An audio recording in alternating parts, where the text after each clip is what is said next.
Last week on Pokemon Cooked League, the Sinister Sinastchas showed that Gouging Fire could do it all against the HIIT trend of justice, while Bruno's hit program Suicune gave the goofy Goldengos the full course with its bulk and ice coverage. Will Bruno's hit program be enough training against the Sinister Sinastchas schemes? Welcome to the first match of week 3. We have the Sinister Sinastchas versus the Bruno's hit program. And the first thing I want to mention here is that Tyler texted me personally complaining about Ursaluna, about how it never dies. And yeah, Ursaluna's definitely a mon he should be scared of, as he has only one normal resist, which is the, oh my gosh, the Iron Boulder. And then of course, when you're a normal resist, that means you're probably weak to ground, which Iron Boulder is. I think the key to this match is going to be the Ogerpon Heart Flame. It's good in a decent amount of matchups and really bad in a decent amount of matchups, and he's got to position it carefully here. You know, Ogerpon's like one of the few mons that can, like, it probably won't one-shot Ursaluna, but it can do a lot of damage to Ursaluna. It probably won't KO Tapu Fini either. Maybe a Wood Hammer would KO Tapu Fini or Power Whip.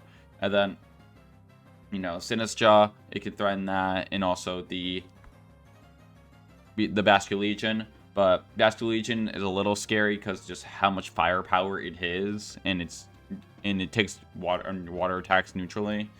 And then, you know, things like the Gouging Fire and the Thunderous are definitely rough for it, especially if the Thunderous has some sort of flying stab. Not the Thunderous always carries flying stab. It doesn't really get good flying time attacks, and besides like acrobatics, and it's a special attacker. And then obviously with Acro, you gotta find an item that either gets used immediately or no item at all, which is always a difficult thing to do. And then Gouging Fire is just gonna be a problem here. And speaking of Gouging Fire, I do think Gouging Fire is gonna be another big problem for the Bruno's hit program. Doesn't have many easy ways to threaten super effective damage against it. He does have the Iron Boulder with its signature move that goes through Protect, which is really nice here. But besides that, everything's like neutral, resisted, and man, the neutral hits have to be really strong to actually pose to, like, if you want to try to 2 or 3 shot Gouging Fire, and he doesn't really have strong neutral hits because like the Ogerpon, he has to use some weird coverage move to hit for neutral damage, or maybe like Stomping Tantrum. And then things like the Persian, the Tornadus, and the Suicune just don't hit hard enough to probably 2-shot it. So definitely gonna be a tough mon to get around. And obviously you can't even burn it with Scald. And I wouldn't be surprised if I see the Gouging Fire lead right away. Just make use of that booster speed. Start setting up, it's so versatile that it can be okay in many spots. And for the other side, maybe you try to get some sort of tailwind off, so to try to get early speed control, maybe with the Suicune or maybe the Tornadus here.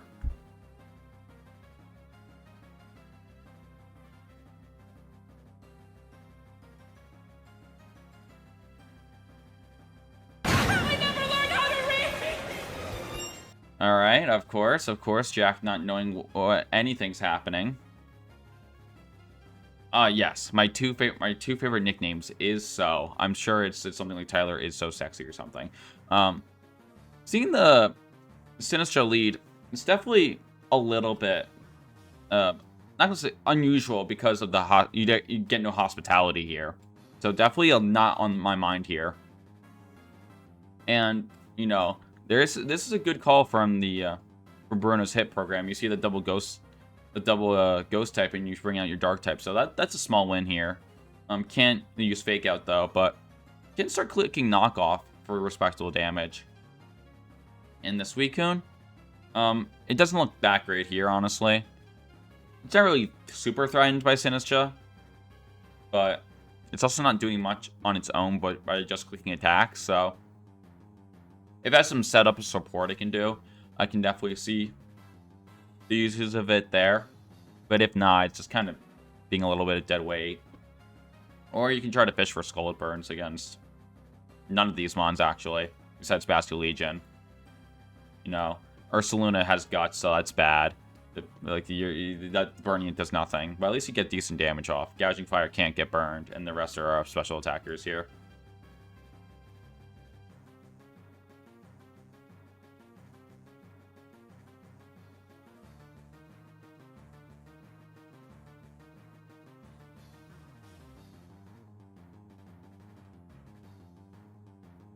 Okay, Snarl. Snarl's definitely one of those support moves that can definitely be useful here. My only problem with that is that lining up with the Persian, there is some synergy because the Persian is physically bulky and the Suicune makes it so helps it on the special side. But Persian is just not threatening. Neither of these mons are threatening enough on their own. Like, yeah, like you're like taking hits, but you're not really doing much back. So you do have to start worrying about how are you actually starting to get rid of these mons here, right? Start actually applying pressure. Start trying to put yourself in a position to win the game. No, we do see the Sinister protect here. I can't imagine it stays on the field. I mean, it could, I guess, but I don't know. You don't want to get knocked off and snarled. You're taking 2 super effective hits, losing your item, decreasing your damage output.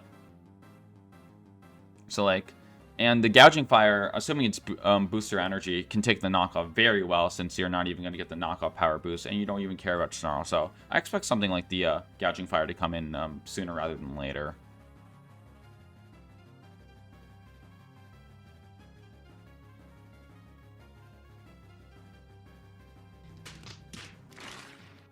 And yeah, that was I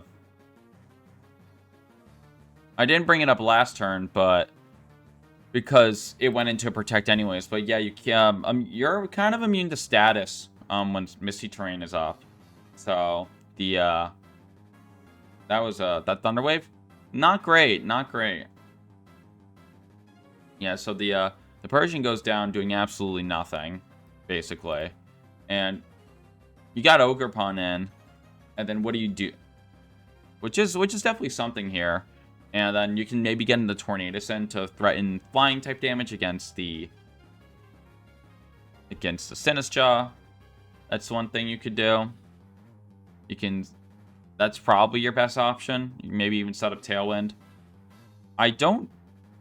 Does the Misty Terrain also block like Ursaluna from burning itself with Flame Orb? I guess I would think it does, but I can't say I know that for certain. Oh, okay. We're sitting in Suicune. Okay, that didn't think about that. Yeah, also makes sense. You can use the Raikou to threaten the Tapu Fini, and then the Ogerpon to threaten the Sinastchas here. I am wondering, since Sinastchas was the lead, is it potentially ever heat-proof? You know, because like I was saying earlier, Ogerpon and Heartflame definitely could be a problem for this team. It definitely has some answers to it, but you know, being able to just have one more run that can tank an a super powerful IGV cudgel is not a bad idea here. And we do see that the Fini is leftovers, and man, I'm just really worried about a potential I imagine this Tapu Fini switching to either the Gouging Fire or the Ursaluna here, just because it just seems pretty safe. You know, like, it eats Thunderbolt very well, and then even if it gets doubled, like, what are you going to hit it with, like, Ivy Cudgel, or, like, so something not even that good. So I expect something like either a Protect from Sinistchas and switch to Gouging Fire, or some sort of or maybe even a double switch here, but you got to be ready for this Gouging Fire, because if not, things can go bad really quickly. Yeah, the Gouging Fire just seems so safe here. Yep, there it is. Yep, I called this exact turn +1 for Nick.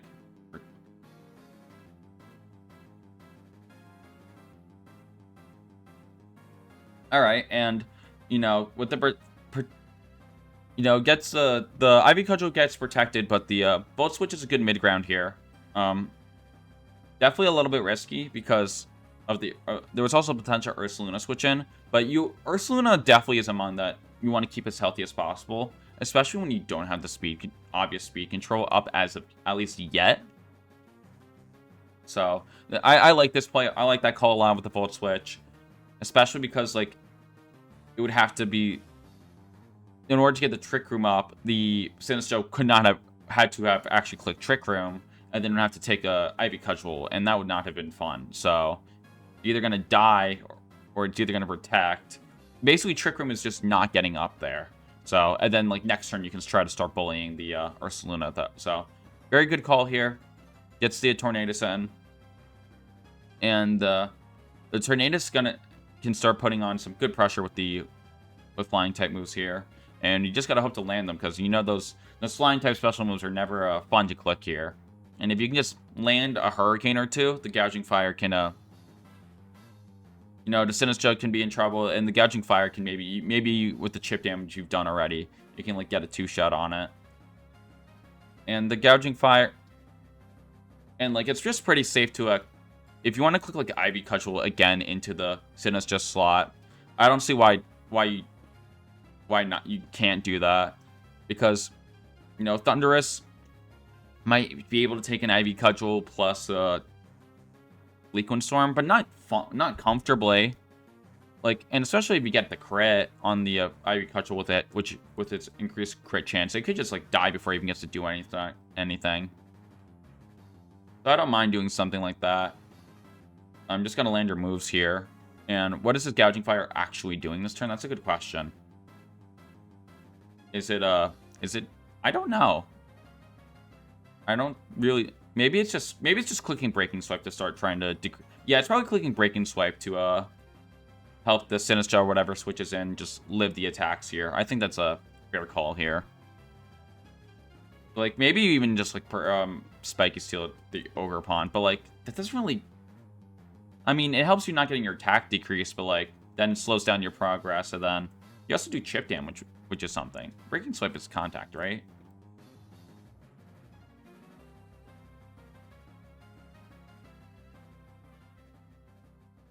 That did a lot. Like, that did so much, even for -1. Like, you do get the double hit in the Bleak Wind Storm, and that Thunderous took that Bleak Wind Storm a lot more comfortably than I thought it would. And the Gouging Fire eats everything for breakfast here. So, now you're on the back foot again here, and at least you can't get a T-Waved at least this turn because of the Misty Terrain is still up. So that's nice. So, I imagine this is some sort of, like, another, like, Bleak Wind Storm. I'm not Bleak Wind, just another Breaking Swipe here. And it's just like, what do you really do about Bleak Wind's? Oh my god. Breaking Swipe plus, like, Thunderbolt or Volt Switch here. Because, like, you could double protect to, like, get some chip damage, but then the Mystery Terrain's gone, and then you could get statused again. It's just it's just rough. Like, and then, like, the things, like, the Raikou can eat a Volt Switch, and, you know, is immune to paralysis, but, like, if it's Volt Switch, then, like, you see the Volt Switch into, like, the Ursaluna, then you're scary. So maybe you do some sort of, like, maybe you do, like, Protect on the Tornadus, and then switch with the Ogerpon into something like the Iron Boulder. I think that's the best you're going to get here. I think Protect Tornadus and switch to Iron Boulder is the best way to stop what I think the most obvious play, which is, like, well, switch Breaking Swipe here. And if you're booster speed, you can outspeed the Gouging Fire, and -1 whatever that rock move is can still do some good damage.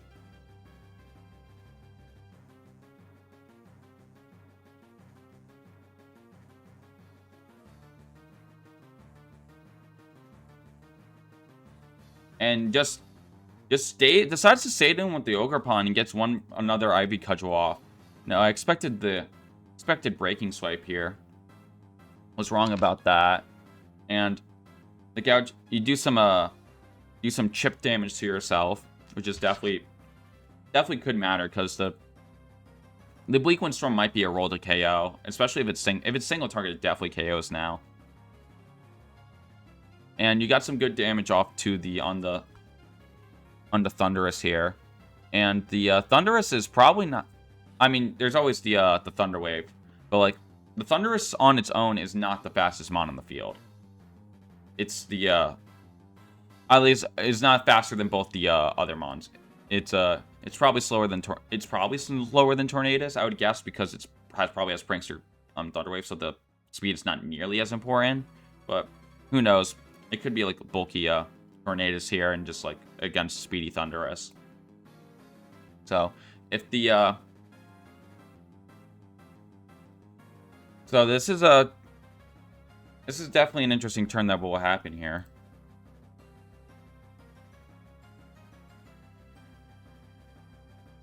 Okay, this decides to sack the Ogre Pawn here. Are we gonna... And we do get a double connect, and we do get the roll on the Gouging Fire getting fainted by the Bleak Windstorm. So now we are all tied up on Mon count 4-4 here. And let's take a look at the current resources that both sides have. Let's see. The Tornadus does good against the Sinastchas, is okay against Ursaluna, okay against Tapu Fini.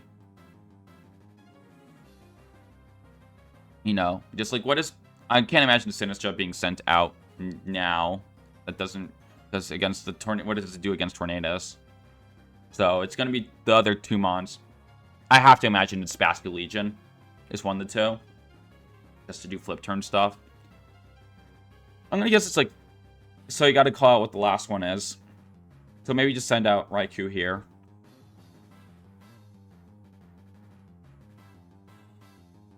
Oh, and it is actually going to be the Sinistcha. Hopefully, I guess you're thinking that maybe like a flip turn can KO the Mr. Tornadus here. Or maybe you just like, okay, maybe I can just like live 2 hits. Like, oh, dodge bleak, like try to get the Trick Room up in front here, and then the Ursaluna can try to clean house here. But I'm not especially because I'm guessing the Tornadus is in fact Scarf here. I just don't know whether flip turn KOs. I'm gonna guess he's pretty confident KOs, judging by him setting it out here though. Oh, it's just clicking last respects.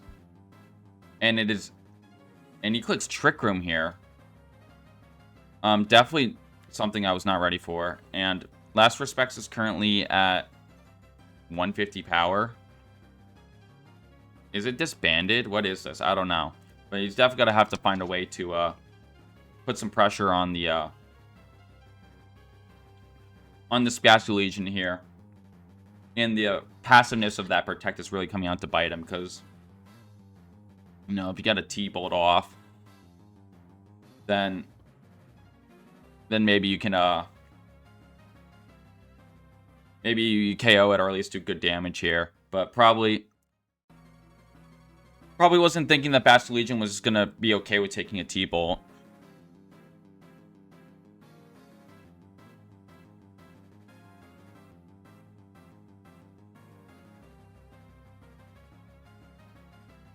And yeah, here comes the Rage Powdering stuff. You know, it's got 3 turns of Trick Room left, and maybe Suicune can eat a Facade. Suicune might be one of the few mons that are actually bulky enough to eat a Facade here. And it seems like unfortunately, we're going to have to hit this mon with 2 more attacks here. And there might be some trick up the sleeve to keep this Ursaluna or even the Sinistcha healthy if you decide to do a passive double protect here. So maybe you just try to call the 50-50 on like which mon actually gets he goes after here. I mean, it could also just be a Matcha Gotcha Facade. Yeah, it's probably a really just safe call here. Get some good damage so we can heal up a bunch, and then the Ursaluna can take care of the other. So maybe just double protect here, because this Trick Room is just becoming as a problem for you. And then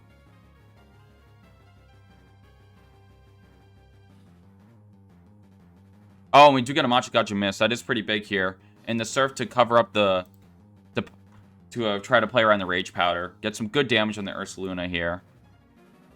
And get some new life with this Matcha Gotcha miss. And because of the burn chip, it's the damage is starting to add up. For sure. And I'm trying to... Unfortunately, like, something like Headlong Rush into the Raikou slot is just so safe because you're switching in a Ground Weakmon to a Ground Weakmon. It's like, that doesn't feel good. Like, and then, like, if the Sinastchas clicks Machagacha, like, the Iron Boulder doesn't feel good either. So that's not great. And then you also have to deal with the Last Respects man over here. So that's an issue. You know, your best way to deal with Last Respects man was the Persian, but that died doing absolutely nothing in the early game. So that's not good. I just don't see how you could really beat something like Machagacha, assuming it connects, plus, like, Facade / Headlong Rush here. Unless you can, like, get several Protect strings in a row.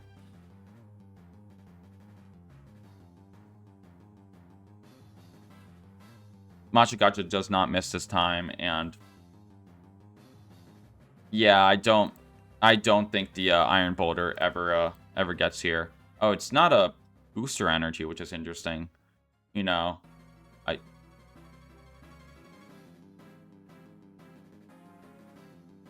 no, switches out the Sinistcha here, so you can get another heal for the future. Makes sense here, but don't think that play is all that important in the long run. I think this is a pretty guaranteed win at this point.